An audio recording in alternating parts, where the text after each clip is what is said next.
People of the internet, welcome back to another video. It is I, Don Thomas, back in here with another one. As always, folks, the likes, the comments, the subscribes are all greatly appreciated. Thank you so much for tuning into today's segment. Without further ado, let's go ahead and dive into today's topic, folks. Let's get into this next video. It looks like it's a segment from ABC News in which they entitle it, Singles Return to In-Person Mingling After Dating App Burnout. Do you guys use dating apps? Not really a huge fan of them. I think I spoke on this some time ago as well too. I'm not really a huge fan of them. I think I was on Tinder some years ago for like a maximum of like 7 days. Because I had a buddy of mine that kept saying, oh man, get on there, man. But I'm not really a huge fan of the dating apps, to be completely honest. But I want to watch this segment of this video. Again, looks like it comes from ABC News. Singles return to in-person mingling after dating app burnout. Let's see what this is talking about. There's this real recognition that something isn't working for a lot of people anymore. If you ask single adults what dating is like right now, I feel fatigued is probably a really good word. they might say something like, It's just so hectic right now, and it's really hard to find a genuine connection. I feel so defeated right now. call it burnout or fatigue, more and more singles say they're fed up, especially when it comes to those apps. It gets to a point where I'm like, okay, what are we meeting? Are we pen pals? Are we pen pals? Like, are you in jail? Like, I don't know. Like, where are you? Relationship experts say they're hardly alone. What's different for dating in this moment is that the sheer volume of rejection and disappointment is so much higher for daters than it has been in previous generations. Let's pause right there for a second. Why do you think that is? Why do you think, first of all, let's talk about just burnout. I didn't even know that was a thing. Dating app burnout. So, of course, that just sounds like numerous amounts of trial and error. Swiping left, swiping right, getting to know somebody, having conversations not resulting in anything. Some conversations not even leaving the app, and, you know, nobody's necessarily initiating an actual meeting or sit down or a date, whatever the case is. And then, of course, you heard that last stat they were talking about just people finding less and less. Maybe they're calling it dating app fatigue ultimately, because the turnover value seems to be fairly high. So meaning that people are going on these dates and not finding much success. Why do you think that is? Are standards too high on both parties? Are expectations, and I even spoke on this before as well too, are the expectations in our modern dating scenes too high? Right? The expectations that men have on women, right? And what they should quote unquote bring to the table. And vice versa. The expectation on men, you know, the value that men should be providing women, are those expectations too high from our modern women?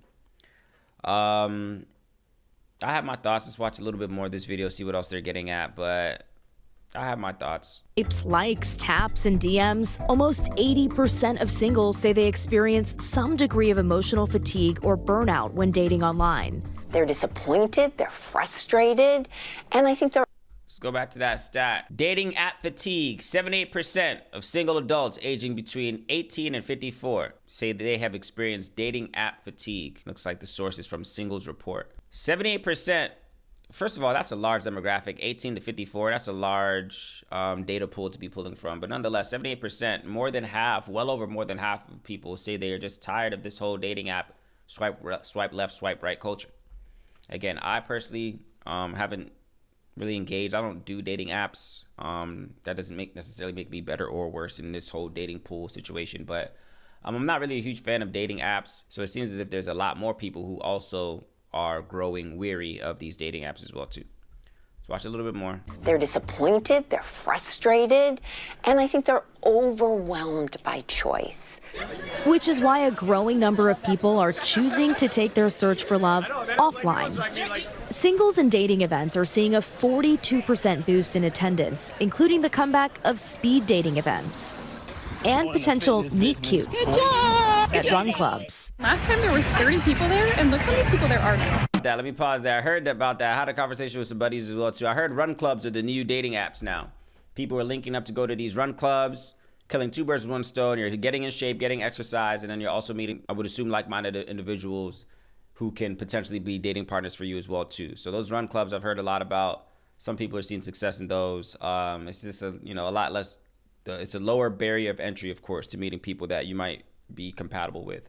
Again, it looks like people just getting creative, man. When the dating apps start to fail and there's no genuine connections, people are looking elsewhere to find these connections.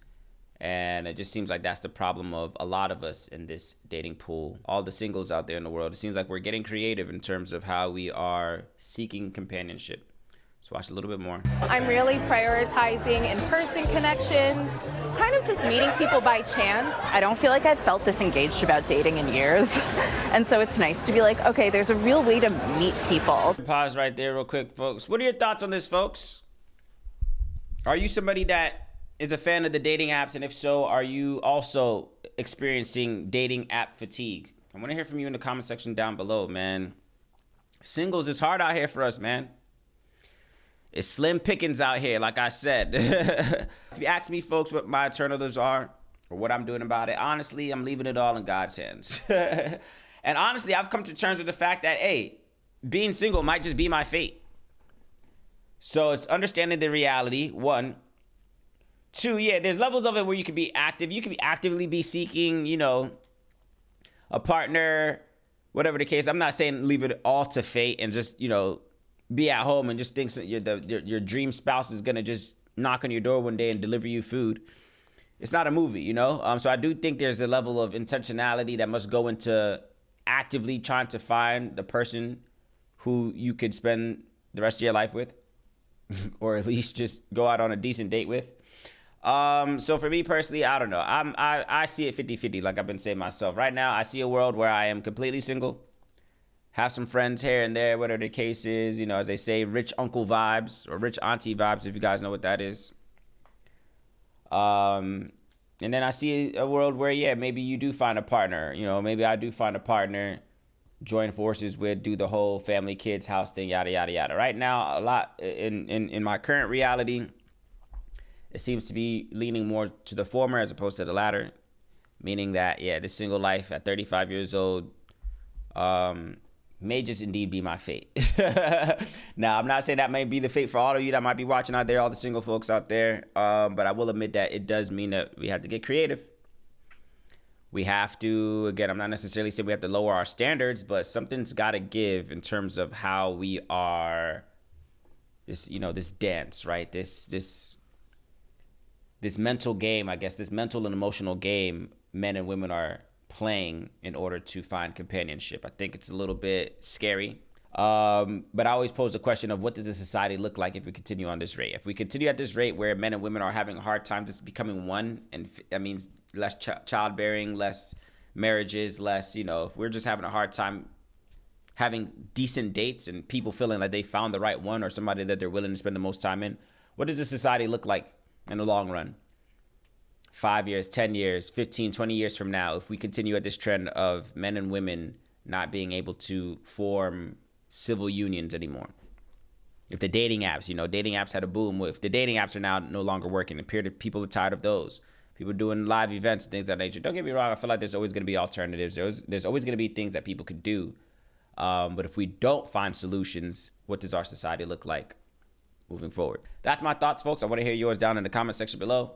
As always, the likes, the comments, the subscribes are all greatly appreciated. I will catch you on the next one.